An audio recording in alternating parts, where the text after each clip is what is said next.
شكرا هديت قلبي شكرا نورت دربي شكرا شكرا يا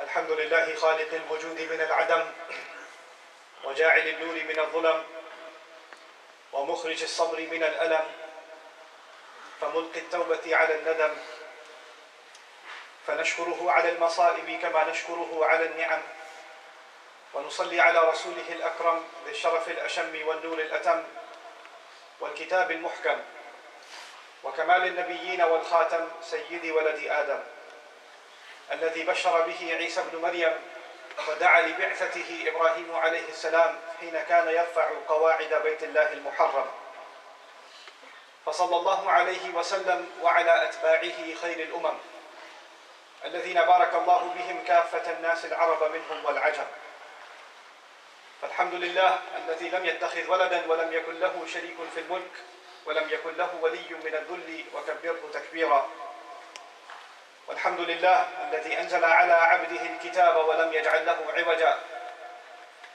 والحمد لله الذي نحمده ونستعينه ونستغفره ونؤمن به ونتوكل عليه ونعوذ بالله من شرور أنفسنا ومن سيئات أعمالنا من يهده الله فلا مضل له ومن يضلل فلا هادي له ونشهد أن لا إله إلا الله وحده لا شريك له ونشهد أن محمدا عبد الله ورسوله أرسله الله تعالى بالهدى ودين الحق ليظهره على الدين كله وكفى بالله شهيدا فصلى الله عليه وسلم تسليما كثيرا كثيرا ثم أما بعد فإن أصدق الحديث كتاب الله وخير الهدي هدي محمد صلى الله عليه وسلم وإن شر الأمور محدثاتها وإن كل محدثة بدعة وكل بدعة ضلالة وكل ضلالة في النار. يقول الله عز وجل في كتابه الكريم بعد أن أقول أعوذ بالله من الشيطان الرجيم إن فرعون علا في الأرض وجعل أهلها شيعا يستضعف طائفة منهم يذبح أبناءهم ويستحيي نساءهم إنه كان من المفسدين اللهم لا تجعلنا من المفسدين. رب اشرح لي صدري ويسر لي أمري واحلل عقدة من لساني يفقهوا قولي واللهم ثبتنا عند الموت بلا إله إلا الله واللهم اجعلنا من الذين آمنوا وعملوا الصالحات وتواصوا بالحق وتواصوا بالصبر آمين يا رب العالمين. Today's khutbah is focused on one individual, Fir'aun. He stands unique in the Quran because Allah Azza wa Jalla does not talk about any one person, any one human being in the way that He talks about Fir'aun. Allah talks about nations that were destroyed, many of them. He refers to their leaders as groups. But He never takes one leader, highlights his characteristics, quotes him, discusses his thought process, discusses his behavior in more length than He does Fir'aun. And Fir'aun also stands unique even if you don't study Islam. The Pharohs, the empire that he was a part of, the dynasty that lasted thousands of years that he was a part of, is arguably the most powerful historical empire in human history. As a matter of fact, even today, great civilizations and nations from the United States all the way to Western nations, even European nations, when they build their architecture, you'll notice the columns that they have outside of Supreme Court rooms. You'll see these giant columns and pillars. And you'll see that the architectural design, a lot of it actually is directly mimicking their adoration of the Pharohs and what the Fara'ina had built. It's actually directly copying from them. I mean, I come from the United States where there's a pyramid on the dollar bill. The admiration for that empire is across civilizations because they did accomplish something incredible. And Allah Azza wa Jalla even describes, آتَيْنَاهُمْ مِنَ الْآيَاتِ مَا فِيهِ بَلَاءٌ مُبِينٌ. Allah had given them miraculous power. It's not just that we see that in Egyptology or historical studies. Allah acknowledges Allah gave them miraculous ability that weren't given to other people. They were given an incredible amount of power, but even within that dynasty, Allah highlights this one person. And He keeps talking about him and keeps talking about him and keeps talking about him. The first thing I want to share with you about it is that when we think of Fir'aun, or when we think of the ayat that Allah discusses, talks about how He dealt with Musa alayhi salam, what He did to His people, how He spoke about Allah, all of those things, we think that Allah is talking only about a tyrant ruler, someone who owned government, someone who had power. So when we want to take lessons from Fir'aun, we want to take those lessons and think about tyrant rulers today. People that have a lot of power, people that are in charge of militaries, people that are oppressing people in large populations like the Fir'aun did. So we compare the tyrant in the Quran, the Fir'aun in the Quran, to the Fir'aun somewhere in the world. And that's the comparison that we like to make. What I'd like to start off with today is that that's not enough of a comparison. The Fir'aun that Allah talks about in the Quran is an archetype. It's actually it's a sample, it's a namudaj for any human being, not just tyrant leaders. Allah Azza wa Jalla will describe in one unique place in the Quran when Musa alayhi salam delivered the message to him, he says, فَتَوَلَّى بِرُكْنِهِ وَقَالَ سَاحِرٌ أَوْ مَجْنُونَ. He turned on his rukn. Rukn is interpreted in multiple ways. One of the ways the Arabic language uses the word rukn is for a cane, when you lean on it. يعني ركن إليه or عليه also is to lean on something. Allah is describing that Fir'aun, as powerful as he was, nobody could look him in the eye. That same Fir'aun actually was an old man. And even to turn away from Allah's messenger, Musa alayhi salam, he had to use a cane to turn to his side. He's so powerful that he can kill hundreds of thousands of people, but at the same time he's so weak he can't even turn on his own. He can't even turn on his own. SubhanAllah. What Allah Azza wa Jalla is teaching us is that even when human beings think they're powerful in one thing, but they may be weak in so many other things. And they're blind to where they're weak, and they're blinded by where they're powerful. And he can be in this state and still say, Ana Rabbukum al-A'la, I am your supreme master. SubhanAllah. When he says to Haman, build me a tower, لَعَلِّي أَبْلُغُ الْأَسْبَابِ. He mockingly, because Musa alayhi salam had gone to the mountain to speak with Allah. And when he heard that story, he says, oh, you want to go to a mountain? I'll make my own mountain. I'll go talk to Allah myself. So he told his general, build me a tower, I'll go talk to God myself. لَعَلِّي أَطَّلِعُ إِلَىٰ إِلَٰهِ مُوسَى. The man was so old, even if they built a tower, how is he going to climb it? How is he going to do it? But that's not the point I want to make today. The point I want to make today is Allah Azza wa Jalla told us something remarkable about Fir'aun. Of course, he committed crimes against Allah. The greatest crimes against Allah. But that's not the khutbah today. The khutbah today is his crimes against people. What crime did he commit against people? And one ayah that summarizes his crimes against people is in the beginning of Surah Al-Qasas. That's the ayah I recited to you in the Arabic portion of the khutbah today.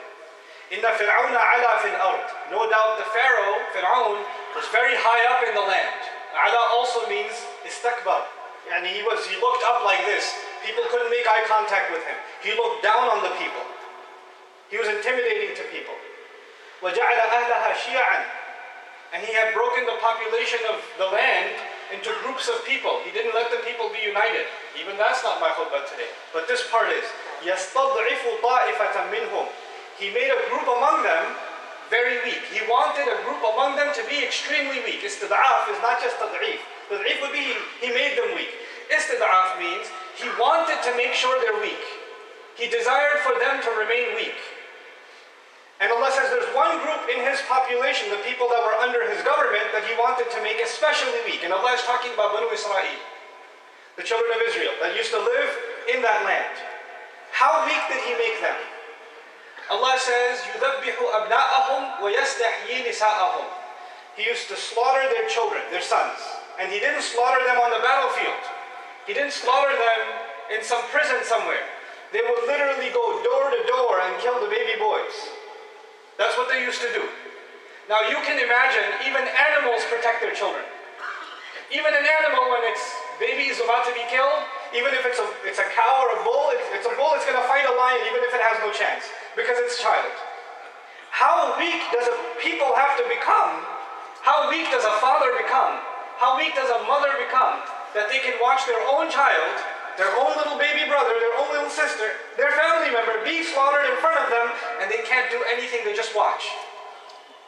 That is an incredible amount of weakness, is beyond imagination. يَسْتَضْعِفُ طَائِفَةً مِّنْهُمْ يُذَبِّحُ أَبْنَاءَهُمْ يعني يُبَيِّنَ الاستضعاف.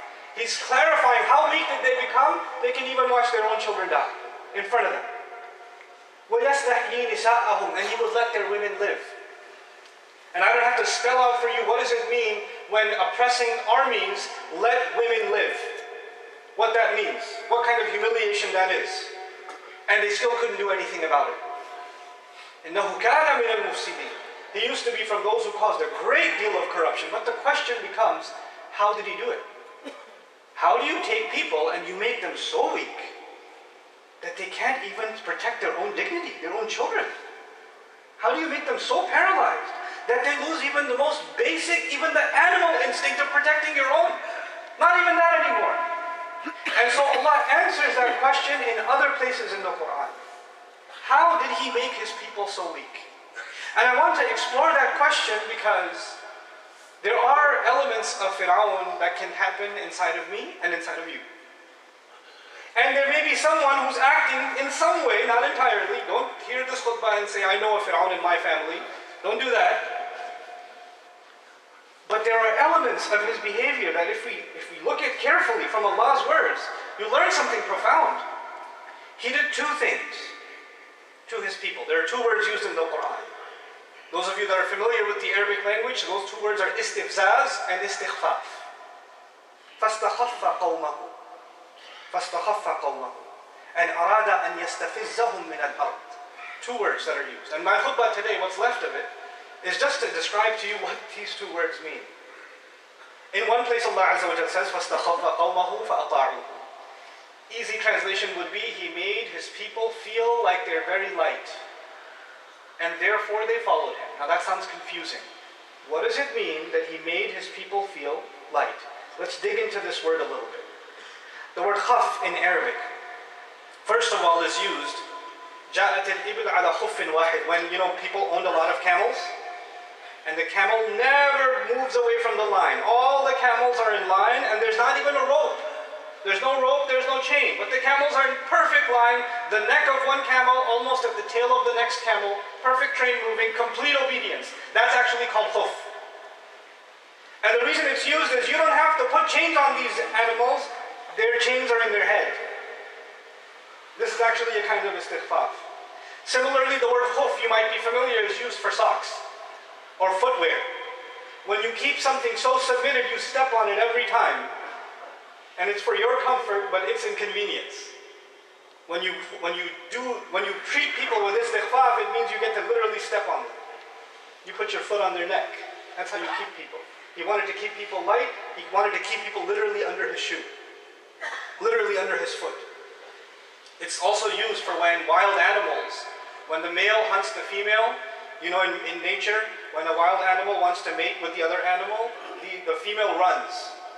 And when he finally catches up with her and makes the other female animal submit, this is actually when the word khaf is used in the Quran, to overpower the other, to make the other submit. This is part of the meaning of istighfaf. But let's go a little further. It's used in poetry in the Arabic language when somebody goes to a king and they suck up to them. Like they say, oh, what an amazing king you are. I mean, even your cane is amazing, or whatever. They're complimenting the king and trying to butter him up to get something out of him. This is khaffa ala al-malik. So khaffa ala al-malik, to go in front of a king and to basically please and be a yes man and say what they want to hear. What Fir'aun wanted was to constantly hear praise of him, any criticism of him, and you'll be eliminated. He wants people to stay in line like those camels stay in line. But then the word istighfaf comes from the word khafif, to literally mean light. It actually means to speak to someone in a way that makes them feel like their opinion has no weight. Their intellect has no weight. Their contribution has no weight. Let me not talk about Fir'aun for a second. Let me talk about someone who might act like Fir'aun. Someone maybe in my family, someone maybe my friend, who's maybe my boss, maybe it's me. Maybe it's me. I talk to somebody in this way that make them feel stupid. I constantly put down their intellect. Every time they suggest something, I say, "What you don't have a brain? Why do you talk like this? Why do you look like this?" You remind people of how insignificant they are, how valueless they are. Why can't you get a real job? Why can't you do better? Why are you so fat? Why are you so short? Why are you so ugly? Why are you this? Why are you constantly putting them down and making them feel like whatever work they may have done, whatever they may have accomplished is not enough. This is also istighfar. to make you feel like you have no value in any opinion. Once you do that, once you put someone down over and over and over and over again, when a wife puts down the husband, or the husband puts down the wife, or the parent puts down the child, constantly, just beating them down, beating them down, beating them down. Eventually, the point of it, you know what the point of it is? The point is the same as Pharoh. He wants people to submit. He wants people to be under control. And one of the ways weak people can control others, they don't have any power, is to make other people feel weak. It's to convince them that they're weak, because they have no power themselves. And this can happen. You don't have to have the power of Egypt and a pyramid under your name to turn into Pharoh. You could be a taxi driver or an Uber driver, and you may not be making a lot of money, but once you walk into your little studio apartment, once you walk in those doors, there are people under your power. There are people under your control. There are people that depend on you. And to those people, you can turn into Pharoh. Even though in the outside world you have no power. You could be an old man, retired, you don't have good health. You could be an old woman who doesn't even speak good English. But inside of a home, the way you speak to your daughter, the way you speak to your son, the way you oppress your daughter-in-law or your children, the way you could try to control them by putting them down, by insulting them, by humiliating them. You could be a young man, a college student, and your parents are very old, and you don't have much authority outside, you don't even have a real job, but once you walk in and your parents ask you even for the least bit of respect, you explode in their face, and you make them feel like you don't understand anything, you don't even speak English, and you talk down to them. You turned into Pharoh. You're doing istighfaf of them. And all of this is done so people don't criticize you and they stay in line as you want them to stay. This is istighfaf. And Allah describes, فَاسْتَخَفَّ قَوْمَهُ فَأَطَاعُوهُ. He made his people feel light, valueless. He made his people lose their mind over constant criticism and constant put down, so they didn't even see any dignity in themselves, and therefore they followed him. It's a good way to get people to do what you want them to do. They don't even trust their own opinion anymore. Whenever they have an opinion, they're like, I'm not sure. I don't know if that's the right thing. They can't ever make any decisions for themselves. The leader knows better. I'll just follow what they're doing. Fear of them. But Allah at the end of that ayah says, إِنَّهُمْ كَانُوا قَوْمًا فَاسِقِينَ. All of them were corrupt. I'll give you a scary example. When a young woman is constantly being insulted in her own home, when she's constantly being told she's ugly, she's stupid, she can't get a good job, nobody will ever marry her, etc., etc. She's being told this over and over and over again. Eventually she will accept that. And she'll accept that she's ugly. She'll accept that there's no value in her. And once that happens, her behavior outside will be very corrupt. She will become corrupt. And we do this to our sons and our daughters. They put themselves in situations where they act in ways we say, how can they act like this? Well, we created the kind of istighfaf in their minds, they don't even have respect for themselves anymore. They don't even dignify themselves. And they'll tell you, I do these haram things, I feel horrible about it, but what do you want me to do? I don't have any value. People think of me as this, this, and this. It's not people, it's sometimes our own loved ones. The second word that I want to share with you, really interesting word, istifzaz. فَأَرَادَ أَنْ يَسْتَفِزَّهُمْ مِنَ الْأَرْضِ. Istifzaz comes from the word faz, or fuz, which first of all was used for a baby cow, a calf, that runs around aimlessly. That's the first origin of this word. It's also used for a gazelle, or a deer, that's running scared. The word is also used for mustafaz is used for a horse that you cannot tame, a horse that goes wild, agitated. Fuz in Arabic is used when you make someone paranoid or scared like that gazelle. It doesn't know where the attack is going to come from. It's running in any which direction. The image of a calf is it doesn't have any sense of direction. It's just going about wandering in any place. Istifzaz is to want people to never have a sense of direction. Constantly confuse people. Constantly tell people, as soon as you see them getting some direction, I think this is what I want to do with my life. No, what are you going to do with that? And confuse them. And now they have no sense of direction. Actually keep them busy with some kind of either entertainment or chores that don't mean anything. Just push them in a different direction. Never let them have any purpose in life. Because once they see a sense of purpose, you lose power over them. You know, a true leader, whether it's a leader in a household, whether it's a leader among friends, whether it's a leader in a company or an organization, a true leader is more empowered when the people under them feel more empowered. He wants them to get better. He wants them to get stronger. He wants them to have a sense of direction. But a tyrant like a Pharaoh, every time he sees somebody under them come up a little bit, he gets paranoid. They're going to take my place. They're going to talk back to me. So I want to keep them down. I never want to let them have a sense of direction. You may have people under you that ask you, there's siblings that become jealous. And they give bad advice to their own brother and sister because they don't want to see them succeed. This is istifzaz too. Just put them in the wrong direction.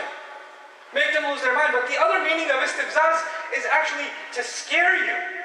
To constantly put fear in you. You will fail, you will fail, you will fail. Everybody will hate you. Look at what people are going to say to you. And you live a life always afraid of either other people's opinion or of your own failure. You never have any confidence inside you. You cannot stand up for yourself. This is istifzaz. We do this to each other. Constant criticism and put-downs. But then there's another side to istifzaz, which is to agitate someone, to make to make someone angry. You know, there are people in our lives that say things that make you really angry. And they know it. And they also know you can't do anything about it. And they keep poking, and they keep poking, and they keep saying it, keep saying it, keep saying it. And they're waiting for you to have even a little bit reaction so they can pounce on you. And you realize that, so you take it and take it and take it. But you know what? Eventually what happens to you? What happens to a person that's constantly being agitated in this way? They become they become miserable on the inside. And they become completely pessimistic. And here's what happens to them. This is what happened to the people of Banu Israel. Oh, it's all messed up. Nothing's ever going to get any better. No matter what I do, nothing's going to change. Why are we even trying to stand up against the Pharaoh? He's going to kill all of us anyway. You become so deeply pessimistic, you have no hope of anything ever getting better, and anybody around you who tries to get up and do something better, you say to them, why are you wasting your time? Nothing's ever going to change. We're all failures anyway. The negativity overwhelms you. And Pharaoh loved it. This was Pharaoh's strategy. Istifzaz. It works. Once you get people to be defeated in their own head, angry at their own selves, angry at the situation, and pessimistic that nothing will ever change, now he can control them as he wants. Even when their children are being slaughtered in front of them, he can just watch that happen, and they can watch that happen and say, what are we going to do anyway? If we speak up, they'll kill the whole family. So between anger and fear and frustration and paranoia, they're paralyzed. This is the kind of oppression that Pharaoh represented. And this is the kind of oppression we often engage in towards others without realizing it. And you don't have to be powerful to do it in every way. You don't have to have huge muscles. You don't have to have millions in the bank. You could just have some influence over somebody else. And you misuse that influence, or somebody misuses that influence over you. And they can draw elements from Pharaoh. I remind you, he was an old man. Actually, literally, he was an old man. His power was more in the minds of people than it was anywhere else. He physically had no power.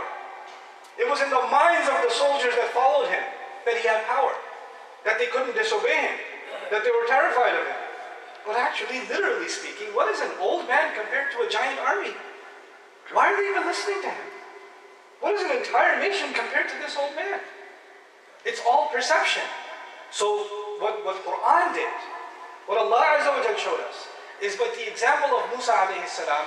He took one man who had no army behind him, and he humiliated that tyrant king, and he showed him what he was.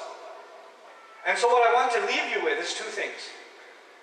When you stand up against a tyrant, when you stand up against someone as gigantic as Pharaoh, or even many tyrants, what do they do? What do they do? You know, this is the first point that I want to make to you. Musa alayhi salam, one of the most honorable messengers in history.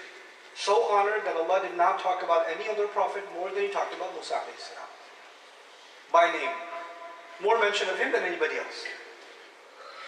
This messenger alayhi salam, what does Pharaoh say about him? أَمَّنْ هَذَا الَّذِي هُوَ خَيْرٌ. Am I not better than this one? الَّذِي هُوَ مَهِينٌ. This humiliated one who has no respect. When you stand up against tyrants, what do? They humiliate you. They put you down.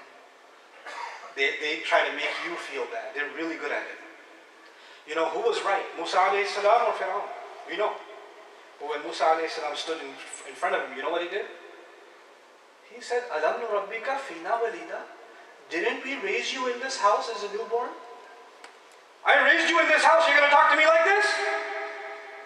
What is Musa alayhi salam supposed to feel? Guilty, ashamed. Oh, maybe I did something wrong. I shouldn't have said anything. I should be ashamed of myself. Yeah, he's right, he did raise me here. This is what a tyrant does. They're very good at making you feel guilty. They're very good at making you feel guilty. As a matter of fact, that's one of their most powerful tactics. To make you feel worthless it's powerful, but not as powerful. To make you not have a sense of direction is powerful, but not as powerful. But to make you feel guilty, where you start questioning even if you're right or not. Let me tell you something. In our deen, the only one you should have guilt towards is Allah. And when other people make you feel guilty, then that is a form of oppression. You should know, if you have clear conscience with Allah, you should know what you and I did wrong and what we did right. When other people are reminding you and putting guilt on you and putting guilt on you and putting guilt on you, they're doing what Pharaoh did to Musa alayhi salam. And understand that you could be the most dignified person in the sight of Allah. وَلَقَدْ كَرَّمْنَا. He doesn't just say Bani Adam, he even says about Banu Israel, فَضَّلْنَاهُمْ عَلَى الْعَالَمِينَ. Allah gave them preference over all other nations. No nation received more prophets than Banu Israel. No one was given more favors than Banu Israel. They're the descendants of Ibrahim alayhi salam. And look at those most honored people were the most humiliated by Pharaoh, weren't they? They were so honored by Allah and so humiliated by Pharaoh. What does that mean? That tells you and me that just because people humiliate you, that doesn't mean Allah has humiliated you. You could be honored in the sight of Allah, and while at the same time humiliated by some people, degraded by people, put down by people, insulted by people. Don't confuse those two things. Don't let them tell you, oh, Allah thinks of you this way too. No, that's people. That's what we do to each other. We learn from these examples, we learn from these ayat because they're not asatir al-awwaleen. They're not stories of old times. This is a living book. This book teaches us living problems. These are problems you and I deal with to this day. May Allah Azza wa Jal protect us from having any element of the personality of Pharaoh, and may Allah Azza wa Jal protect us from being oppressed the way the people under his authority were oppressed. Barakallahu li wa lakum fil Qur'an al-Hakim wa nafa'ani wa iyyakum bil ayati wa dhikr.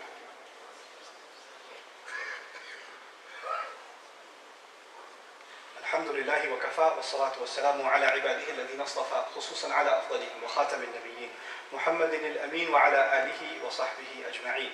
قال الله عز وجل في كتابه الكريم بعد أن أقول أعوذ بالله من الشيطان الرجيم إن الله وملائكته يصلون على النبي يا أيها الذين آمنوا صلوا عليه وسلموا تسليما. اللهم صل على محمد وعلى آل محمد كما صليت على إبراهيم وعلى آل إبراهيم في العالمين إنك حميد مجيد. اللهم بارك على محمد وعلى آل محمد كما باركت على إبراهيم وعلى آل إبراهيم في العالمين إنك حميد مجيد. عباد الله رحمكم الله اتقوا الله إن الله يأمر بالعدل والإحسان وإيتاء ذي القربى وينهى عن الفحشاء والمنكر ولذكر الله أكبر والله يعلم ما تصنعون. أقم الصلاة إن الصلاة كانت على المؤمنين كتابا موقوتا.